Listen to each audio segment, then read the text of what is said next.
The ship descended through clouds of purple gas, and Commander Marcus Chan pressed his face against the window, like a child seeing snow for the first time. His eyes grew wide as the capital city of Valanthos Prime came into view. Towers of living crystal rose from the ground like frozen flames reaching toward the sky. Each building pulsed with soft light that shifted between blue and violet and gold. The whole city looked like someone had scattered diamonds across the surface of an alien world, and then breathed life into them. Marcus had studied the Volanthi for 3 years before this assignment. He knew their history stretched back 10,000 years. He knew they had conquered 47 star systems before humanity had even discovered fire. He knew they considered themselves the oldest and wisest species in the known galaxy. What he did not know was how any picture or video could fail so completely to capture the beauty of their homeworld. The shuttle landed on a platform made of the same crystal that built the towers. A delegation waited for him, but Marcus noticed immediately that something was wrong. The Volanthi who greeted him wore simple robes instead of the formal attire he had expected. Their crystalline skin flickered with colors he had learned to recognize as annoyance and boredom. No one of importance had come to welcome the human ambassador, a junior official whose name Marcus would never learn spoke in a flat voice that the translator rendered without emotion. He told Marcus that quarters had been prepared in the Western Wing. He did not mention that the Western Wing housed servants and minor clerks. He did not explain that assigning a diplomatic representative to such quarters was an insult so profound that wars had been fought over less. Marcus simply smiled and thanked him. The walk to his quarters took him through the heart of the imperial palace. The Volanthi nobles passed him in the corridors, and not one of them acknowledged his presence. Their crystalline bodies stood 8 feet tall, and their movements carried a grace that made humans look clumsy by comparison. They had been perfecting the art of walking with dignity for longer than human civilization had existed. Marcus felt like a child stumbling through a museum where everything was too precious to touch. His room was small but clean. A window overlooked a courtyard where nothing grew. The Volanthi had no use for gardens or green things. Their bodies drew energy directly from their sun, and they found the organic messences of other species somewhat disturbing. Marcus set down his single bag and began to unpack. 3 days passed before anyone spoke to him again. He spent those days wandering the palace and learning its layout. He memorized the 17 different forms of address used in Volanthi court. He studied the sacred geometries built into every wall and floor. He watched and listened and took notes on everything he observed. The Volanthi ignored him completely, and Marcus used their contempt as a shield that let him move freely where a more respected guest might have been. Restricted on the 4th day, he met Princess Kalindra Varsorentoshi. Stood in the Hall of Echoes where important announcements were made, and her crystalline form blazed with colors that marked her as royalty. Blue and silver and deep purple swirled beneath her transparent skin like storms trapped in glass. She was speaking with advisors about trade negotiations with a neighboring system, and Marcus positioned himself at the edge of the room to observe. Kalindra noticed him immediately. Her eyes, which glowed with soft golden light, fixed on him for exactly 1 second before dismissing him entirely. She continued her conversation as though he did not exist. When she finished and walked toward the exit, she passed within 3 feet of where Marcus stood and did not acknowledge him in any way. This became the vieway pattern of his days. Marcus would attend public functions and Kalindra would pretend he was invisible. He would submit formal requests for meetings, and they would go unanswered. He would greet her in corridors using the proper forms of address, and she would walk past him as though he were a pillar or a piece of furniture. The message was clear, and it was meant to break him. It did not break him. Instead, Marcus found a small courtyard near his quarters and began to dig. He had brought seeds from Earth, hidden in his personal belongings, and he planted them in soil he had also smuggled aboard his ship. The Volanthi who passed by watched with expressions of confused disgust. Growing things in dirt was primitive and strange, and beneath the dignity of civilized beings. Marcus watered his tiny garden every morning and every evening and waited 6 weeks. After his arrival, the first green shoot pushed. Through the soil, Calendra heard about the garden from her servants, who whispered about the strange human playing in the dirt like an animal. Curiosity finally overcame her contempt, and she went to see for herself. She found Marcus kneeling in his small plot, carefully removing weeds from around a row of tiny plants. She did not recognize she spoke to him for the first time, and her voice rang like crystal bells struck with silver hammers. She asked him what he thought he was doing and why he was still here when he must surely understand that he was not wanted. Marcus stood and brushed dirt from his knees. He smiled at her with a warmth that seemed entirely genuine and told her he was growing tomatoes. He explained that on Earth humans grew food from the ground and ate it, and that the act of nurturing a living thing brought them joy. He said he remained because his mission was not complete, and he did not give up easily. Calendra told him his mission would never be complete. She said the Volanthi had no need for anything humanity could offer. She declared that his presence was an insult, and that he should leave before he embarrassed himself further. Marcus nodded as though she had made a reasonable point. Then he asked her for 1 month, 30 days, to prove that humanity had something worth offering. If he failed, he would personally recommend that the Galactic Compact withdraw all human presence from Volanthi space forever. The princess studied him with those glowing golden eyes. She saw a small creature covered in dirt making demands of a being whose ancestors had ruled the stars when his ancestors were still living in caves. The arrogance should have offended her, but something in his steady gaze gave her pause. She agreed to his terms, confident that he would fail. Within a week, Marcus thanked her with perfect courtesy and returned to his garden. He had 30 days to save a species that did not know it needed saving. He had 30 days to change the mind of a princess who had never changed her mind about anything. He had 30 days to prove that the shortest-lived species in the galaxy had something to teach the longest-lived. Tomatoes were already beginning to grow. Marcus discovered the truth on the 12th day of his 30-day challenge, and it happened entirely by accident. Young Volanthi servant named Catherine had developed a strange fascination with the human's garden. She would find excuses to pass by his courtyard and watch him work the soil with his bare hands. The other Volanthi found the garden disgusting, but Catherine saw something different. She saw care and patience and hope growing in neat little rows. One evening she gathered enough courage to speak to him. She asked why he bothered with something so temporary when the plants would only die. Marcus told her that everything dies eventually, and that made the growing more precious, not less. Catherine's crystalline skin flickered with colors. Marcus had learned to associate with sadness, and she said something that changed everything. She said the light was wrong. She said nothing grew properly anymore, and that even the Volanthi could feel it. She said the old ones remembered when the sun burned brighter and warmer, and that each generation seemed a little dimmer than the one before. Marcus felt a cold understanding settle into his chest. He thanked Catherine for her honesty and spent the rest of the night reviewing every piece of data he could access about Volanthi biology. The crystalline beings drew their energy directly from their sun. Their bodies converted specific wavelengths of radiation into the power that sustained them.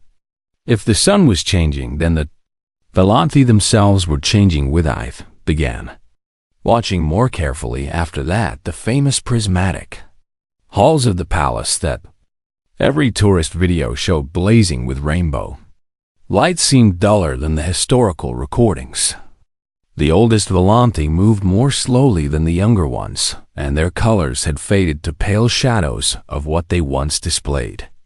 The whole species was running down like a battery, slowly draining Marcus. found Calindra one night standing alone on a balcony overlooking the city. Her crystalline form was turned toward the sun, which hung low on the horizon, painting the sky in shades of dying orange. The colors beneath her skin flickered in patterns he had never seen before, and he realized she was crying in whatever way her species expressed grief. He did not approach her. He did not let her know he had seen. Instead, he returned to his quarters and composed a message to Earth that would take 3 days to arrive and 3 more days to receive a response. He explained what he had observed and what he suspected, and he requested immediate assistance from the best astrophysicists. Humanity had 6 days later. A ship arrived carrying Dr. Yuki Tanaka. Yuki was small and fierce and brilliant beyond measure. She had spent her entire career studying stellar mechanics, and she had developed theories about manipulating the fusion processes at the heart of stars. Most of the scientific community considered her ideas impossible, but Marcus had read her papers and seen something the others missed. He saw a human who refused to accept limits. The Volanthi Corps received her with the same contempt they had shown Marcus. They listened to her presentation with expressions of poorly hidden amusement. When she finished explaining her proposal to reignite their dying sun, they laughed. The sound of Volanthi laughter rang through the chamber like shattering glass, and Yuki stood small and alone at the center of their mockery. The Emperor himself spoke from his crystal throne. He declared that the sun of Volantos had burned for billions of years and would continue burning for billions more. He said the humans understood nothing and presumed too much. He commanded them to leave and never speak of this foolishness. Again Yuki bowed and departed, but Marcus saw her smile as she left. She had planted a seed just as he had planted his tomatoes. Now, they simply had to wait. Calindra came to his garden 3 nights later. She moved through the darkness like a ghost made of starlight and found Marcus still awake and tending to his plants by the glow of a small lamp. She did not speak for a long time, and Marcus did not push her. He simply continued his work and let the silence stretch between them. Finally, she asked how long he had known Marcus, told her he had suspected for 2 weeks and confirmed it 6 days ago. He said he understood why they kept it secret, and he did not judge them for their pride. He said he only wanted to help if they would let him. Calendra's colors shifted through patterns of anger and fear and desperate hope. She asked how humans had accomplished in 200 years of spaceflight what the Volanthi had not achieved in 10,000. She asked what made his tiny, fragile, short-lived species believe they could save a star. Marcus set down his gardening tools and looked up at her towering crystalline form. He told her the truth as simply as he could. He said humans did not have time to wait for perfect answers. He said when you only live for 80 years, you learn to try things before you were ready. He said humanity had failed 1,000 times for every success, but they kept trying because giving up was not in their nature. She asked him to show her the data. They spent the rest of the night reviewing Yuki's research together. Calendra's mind was sharp and ancient, and she found flaws in the methodology that no human reviewer had caught, but she also found something else. She found genuine possibility hidden beneath the bold claims and ambitious projections. The humans were not lying. They truly believed that they could do this impossible thing. When dawn began to lighten the sky, Calindra stood and looked toward the sun that was slowly killing her people. Her colors had shifted to something Marcus had never seen before. A deep, steady blue that pulsed with quiet determination. She told him she would present the proposal to the High Council herself. She would stake her royal reputation on the word of humans she had dismissed as animals just weeks before. She would admit that the Volanthi needed help from the youngest species in the galaxy. Marcus asked her why she had changed her. Calindra looked down at him with those glowing golden eyes and said she had watched him tend his garden every single day. She had seen him nurture something small and fragile and temporary with care that never wavered. She had realized that a species capable of such devotion to something so brief might truly understand what it meant to fight for life. She left as the first rays of sunlight touched his tomatoes. The plants had begun to flower. The High Council met in a chamber carved from a single massive crystal that had taken 400 years to grow. Kalindra stood at its center and felt the weight of 10,000 years of tradition pressing down upon her shoulders. She had never defied her father before. She had never spoken against the wisdom of the elders. She had never suggested that the Volanthi were anything less than perfect and eternal. Today, she would do all three. The counselors arranged themselves in tiers that rose toward a ceiling lost in shadow. Their crystalline bodies glowed with soft light, and their faces wore expressions of patient condescension. They knew why the princess had requested this audience, and they had already decided to refuse. The only question was how gently they would crush her foolish. Apacilindra began to speak, and her voice carried through the chamber like music played on instruments of glass. She described the failing sun in terms that left no room for denial. She presented data that showed the steady decline in radiation output over the past 1,000 years. She displayed projections that calculated the extinction of their species within 3 centuries. If nothing changed, the counselors listened in silence. Some of them had known the truth for decades. Others had suspected but chosen not to investigate. A few genuinely believed that the ancient sun would burn forever, because it had always burned and always would. None of them wanted to hear what came next. Kalindra told them about the humans. She explained their technology and their theories and their impossible confidence. She showed them simulations that demonstrated how stellar manipulation might work. She presented the credentials of Dr. Yuki Tanaka, who had devoted her brief human life to understanding stars. Lord Sorrentos rose from his seat, and his voice cracked like breaking ice. He was the Emperor's brother, and he spoke for the traditionalist faction that believed the Volanthi way was the only way. He declared that accepting help from humans would be worse than extinction. He said the Volanthi had conquered the galaxy alone, and they would face whatever came alone. He proclaimed that pride and honor mattered more than survival. Kalindra felt anger rise within her like fire trapped in crystal. She looked at her uncle and saw everything wrong with her people reflected in his ancient, stubborn face. She saw 10,000 years of arrogance that had blinded them to their own decay. She saw pride so thick it had become a prison. She asked him a simple question. She asked what good pride would do when the last Volanthi faded into darkness. She asked what honor remained in a species too stubborn to save itself. She asked whether he would condemn children not yet born to die for principles they never chose. Lord Sorrentos had no answer that satisfied. The debate continued for 7 hours. Marcus waited outside the chamber with Yuki and a small team of human specialists. They could hear the raised voices and the clashing arguments through the thick crystal walls. Marcus paced back and forth, and his human anxiety seemed almost comical compared to Yuki's patient stillness. She asked him why he cared so much about a species that had treated him like dirt. Marcus stopped pacing and considered the question carefully. He told her about Catherine, the young servant who had been brave enough to speak to him. He told her about the beauty of the crystal towers and the ancient songs he had heard echoing through the palace at night.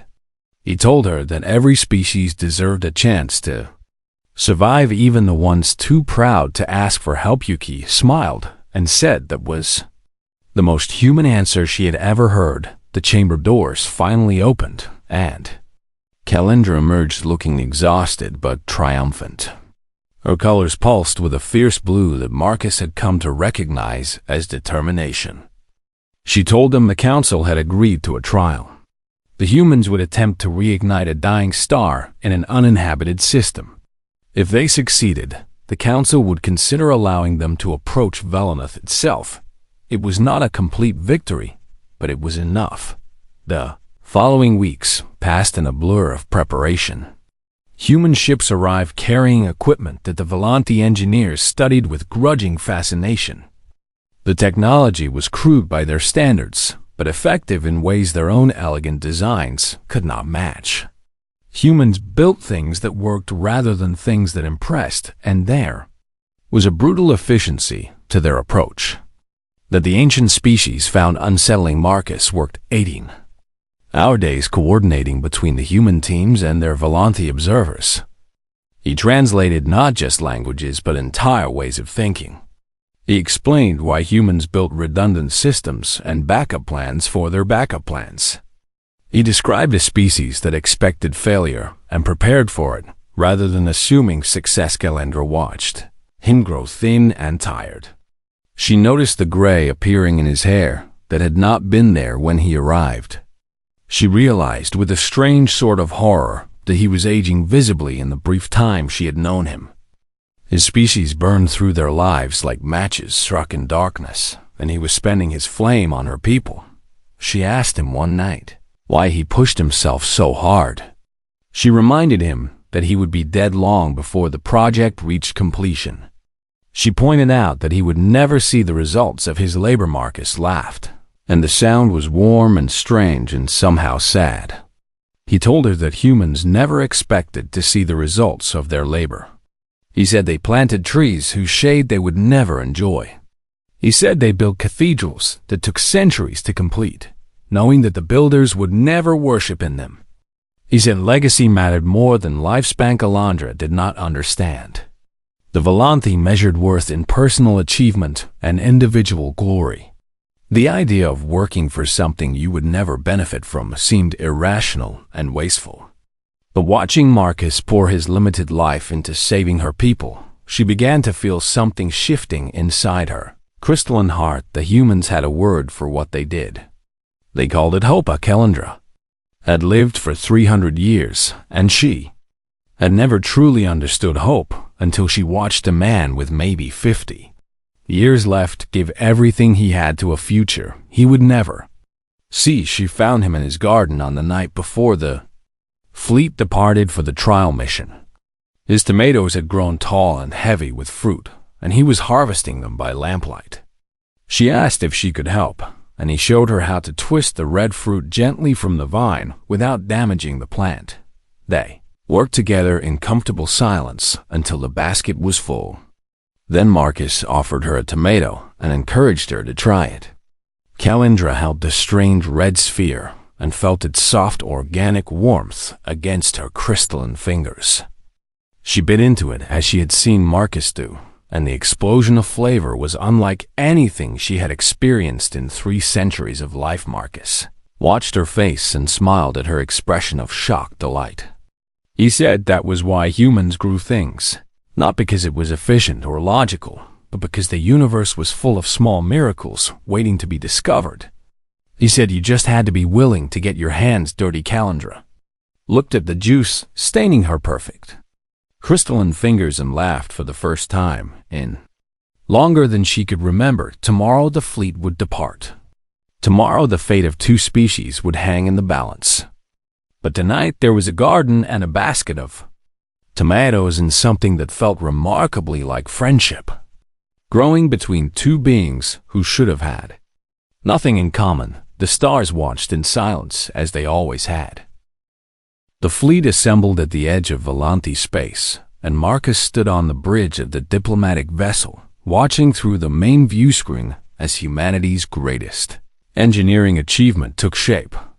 12 massive ships surrounded the dying star designated Kithrani 7, and each one carried equipment that represented decades of human research and billions of credits in investment. This was not just a scientific mission. This was humanity proving itself to the oldest species in the galaxy. Dr. Yuki Tanaka commanded the operation from the lead engineering vessel. Her voice came through the communication system, calm and confident, as she directed her teams into position. The stellar manipulation process required precise timing and perfect coordination. One mistake could destabilize the star and destroy everything within 100 million kilometers. Marcus had insisted on being present for the trial, despite having no technical skills to contribute. He told the admirals that the diplomatic mission required his attendance. The truth was simpler and more personal. He needed to see this work. He needed to watch humanity do something impossible. Keelandron observed from Volantos Prime through a secure communication link. Her face appeared on a small screen near Marcus's station, and her colors flickered with anxiety. She could not hide. The fate of her people rested on the success of this mission. If the humans failed, the traditionalists would use the failure to bury any hope of cooperation forever. The first phase began smoothly.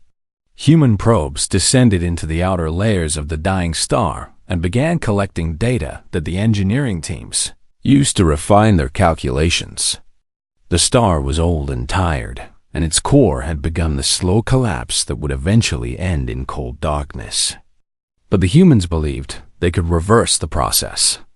They believed they could restart fusion in a stellar heart that had forgotten how to burn. Lord Sorrentos made his move at the worst possible momenta.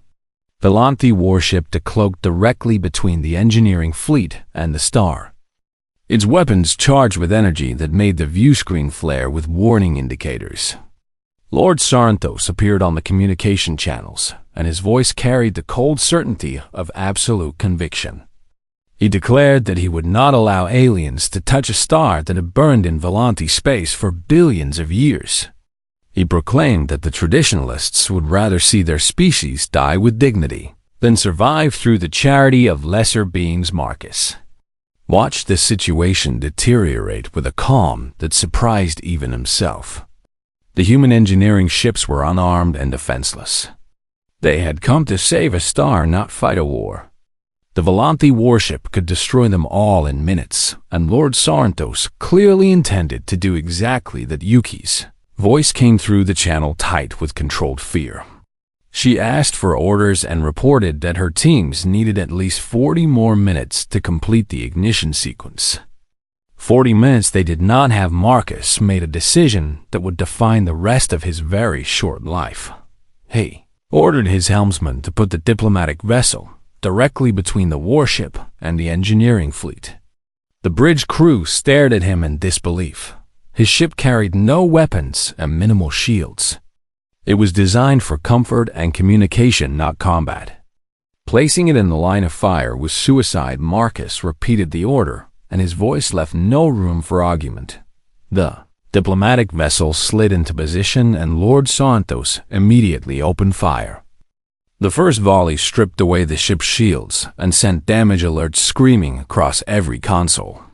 Marcus gripped the arms of his command chair and opened a channel to the Volanthi warship. He spoke directly to Lord Sorrentos, and his voice remained steady despite the chaos around him. He asked if killing one human would satisfy the ancient lord's pride. He asked how much Volanthi honor cost when measured in human blood. He asked whether the traditionalists would build statues to commemorate the day they murdered diplomats. To preserve their arrogance, Lord Sorrentos responded with another volley that tore through the ship's hull and vented 3 compartments to space. Emergency bulkheads slammed shut, and the surviving crew scrambled to contain the damage. Marcus felt the deck shudder beneath his feet and watched cracks spread across the view screen like lightning frozen in glass behind him. The engineering ships continued their work. Yuki's voice called out progress reports with mechanical precision. 35 minutes remaining. 30 minutes. 25. Every second Marcus bought with his dying ship was a second closer to Sixelindra, watched from Volantos Prime, and her crystalline body blazed with colors no one had ever seen before. She screamed at her uncle through the communication link and demanded that he stop.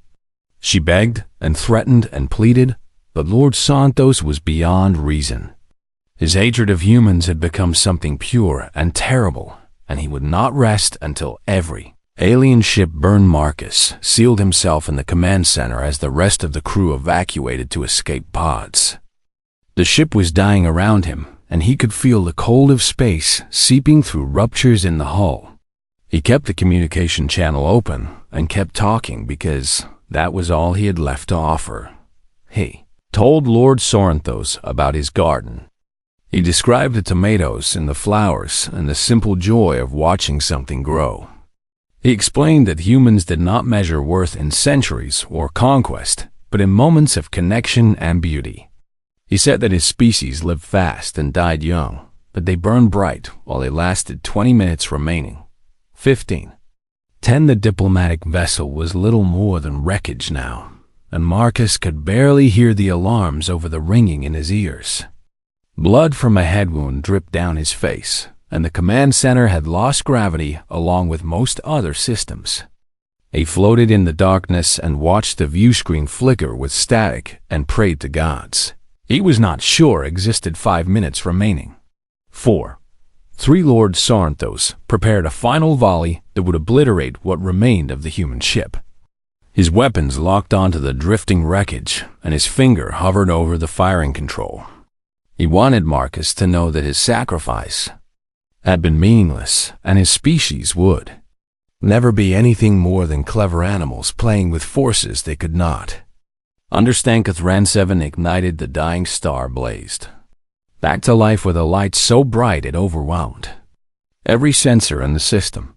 Radiation poured outward in waves that washed over every ship and every being within range. The exact wavelengths the Volanthi needed to survive burst from the stellar core like a promise made and kept. The humans had done the impossible, Lord. Sorrenthos stared at the burning star and felt something break inside his ancient crystalline heart. His certainty crumbled like glass struck by a hammer, and in its place remained only the terrible knowledge of what he had almost destroyed. He lowered his weapons and ordered his ship to withdraw. Marcus floated in the wreckage of his command center and watched the light pour through the cracks in his broken view screen. He could not feel his legs, and his vision was going dark around the edges, but he smiled anyway. They had done it. His people had done it. The star was burning, and the Volanthi could live at Calindra's. Voice came through his communicator, small and desperate and filled with something that sounded like grief. She told him to hold on. She told him help was coming. She told him he was not allowed to die after everything they had been through. Marcus wanted to tell her about the tomatoes waiting to be harvested in his garden. He wanted to explain that this was how humans showed love, by giving everything they had for things that mattered. He wanted to say goodbye properly, but the words would not come. The light of the newborn star was the last thing he saw before darkness took him. Calindra commanded the rescue mission herself, and no one in the Empire dared to stop her. A royal vessel crossed the void at speeds that should have been impossible using engines that human engineers had designed and gifted to the Volanthi as part of the diplomatic mission. The irony was not lost on her as she pushed the ship beyond its limits, chasing the fading life signs of the man who had given her people and Jivale people a future. They found the wreckage of the diplomatic vessel drifting in the light of the reborn star. The ship had been torn apart by weapons fire, and what remained was barely recognizable as something that had once carried living beings. Rescue teams cut through twisted metal and shattered crystal, searching for survivors and finding only bodies. Marcus was in the command center, exactly where they expected him to be. His human body was broken in ways that made the Volanthi medics uncertain how he had survived at all. But his heart still beat, and his lungs still drew breath, and that was enough. They placed him in a medical pod and pumped him full of drugs and technology that mixed human and Volanthi science in ways no one had ever attempted before. A Calindra stood beside the pod and watched his vital signs flicker on the display. She did not leave his side for 3 days, while her ship made the journey back to Volantis Prime. She spoke to him even though he could not hear her, and told him stories about her childhood and her dreams in the future she wanted to build. She told him he was not allowed to die because she still had so much to learn from him. Marcus woke on the 4th day, and the first thing he saw was her face hovering above him like a crystal angel carved from starlight. He tried to speak, but his throat was too dry and his body too weak. She pressed a gentle finger to his lips and told him to rest. She told him everything had worked. She told him the star was burning bright, and his people were heroes. The weeks that followed passed in a haze of recovery and celebration. Lord Saranthos was arrested and stripped of his titles and sentenced to exile on a distant moon where he could contemplate his failures alone. The traditionalist faction collapsed without his leadership, and those who remained quietly accepted that the old ways had nearly destroyed them all. The emperor summoned Marcus to the crystal throne as soon as he could walk. The great hall was packed with nobles and dignitaries from across the empire, and every one of them fell silent as the human limped forward, supported by a cane he would need for the rest of his life. He had given his body to save their species, and the marks of that sacrifice would never fully healed. Emperor rose from his throne and descended the steps to stand before Marcus. This was unprecedented in Velanthi history. No ruler had ever lowered themselves to meet a visitor as an equal. The gesture sent shockwaves through the assembled court, and several of the oldest nobles had to be supported by their servants. The emperor offered Marcus the highest honor the Velanthi could bestow. He proclaimed that Marcus Chen would be recognized as a full citizen of the empire with all the rights and privileges the title carried. He would be the first non-Velanthi in 10,000 years of history to be accepted as one of their people. His name would be carved into the crystal of remembrance alongside the greatest heroes the empire had ever known. Marcus listened to the offer with an expression that mixed gratitude and gentle refusal. He thanked the emperor for the tremendous honor and acknowledged what it meant for a human to be accepted by such an ancient and proud people. Then he asked for something else instead. He asked the emperor to open the borders, not just to humans, but to every species in the galaxy. He asked the Velanthi to share their knowledge and their beauty and their ancient wisdom with the younger races, who had so much to learn. He asked them to stop hiding behind walls of pride and tradition and become part of the galactic community they had held at arm's length for millennia. The emperor hesitated, and Marcus could see the struggle in his ancient crystalline features. Opening the borders meant admitting that the Velanthi needed others. It meant accepting that isolation had weakened rather than strengthened them. It meant changing everything their society had believed for 10,000 years. Kalindra stepped forward and placed her crystalline hand over Marcus's human one. The gesture carried profound meaning in Velanthi culture. It was a declaration of bond and trust, and something that humans might have called love. The court gasped and whispered, and several nobles looked ready to faint from shock. She spoke to her father with a voice that rang through the chamber like bells of pure silver. She said that Marcus spoke truth. She said the Velanthi had been dying not only because their sun was fading, but because they had forgotten how to grow. She said humans had reminded them of something precious, something they called hope. The emperor looked at his daughter and saw a change he had not noticed before. She stood taller, and her colors burned brighter, and there was a strength in her that had nothing to do with age or tradition. She had learned something from the human that could not be measured in years or knowledge. She had learned that connection mattered more than isolation. He granted Marcus's request. The borders would open. The Velanthi would join the galactic community as partners rather than rulers. They would share what they knew and learn what others could teach them. 10,000 years of solitude would end because one human had been stubborn enough to plant a garden. The years that followed were full of change and growth and difficulty and joy. Kalindra and Marcus worked side by side to build bridges between their peoples. She lived in centuries, while he measured his time in decades, and they both knew their partnership would end long before she was ready to say goodbye on the day.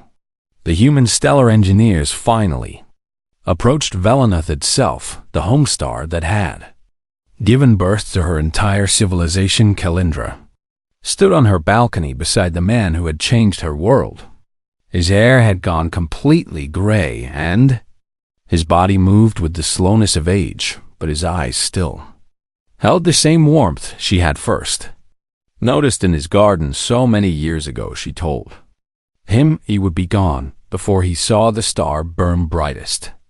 She said it without accusation, but with a sadness that colored her crystalline skin in shades of deep blue grief.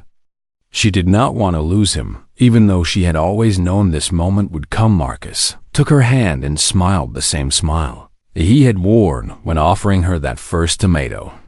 He told her that was okay. He said humans did not do things because they would live to see the results.